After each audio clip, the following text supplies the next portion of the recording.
ہمارے آج کے اس دور میں مرد اسے سمجھا جاتا ہے جس سے اس کی بیوی ڈرے، اس سے کوئی بھی بات کرنے سے پہلے کوئی 100 دفعہ سوچے، یا اسے مرد سمجھا جاتا ہے جو اپنی بیوی کے اوپر ہاتھ اٹھائے۔ لیکن اسلام میں ایک اچھے مرد کی پہچان، ایک بہتر مرد کی پہچان یہ نہیں ہے۔ آپ صلی اللہ علیہ وسلم کی حدیث ہے کہ تم میں سے سب سے بہترین شخص وہ ہے جو اپنی بیوی کے ساتھ بہترین ہے۔ یعنی کہ اسلام میں ایک اچھے اور عزت دار انسان کی پہچان یہ ہے کہ وہ اپنی بیوی کے ساتھ کتنی نرمی سے، کتنی محبت سے اور کتنی عزت سے پیش آتا ہے۔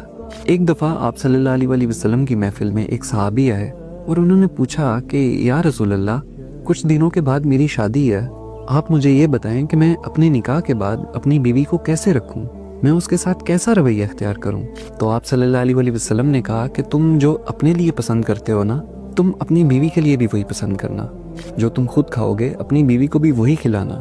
تم جیسا لباس اپنے لیے پسند کرو گے اپنی بیوی کے لیے بھی بالکل ویسے ہی لباس پسند کرنا۔ اور غلطی سے بھی کبھی اپنی بیوی کے اوپر ہاتھ مت اٹھانا۔ ہاتھ اٹھانا تو دور کی بات، کبھی اپنی بیوی کو 4 لوگوں کے سامنے شرمندہ بھی مت کرنا، کبھی کسی کے سامنے اس کی بےزتی مت کرنا۔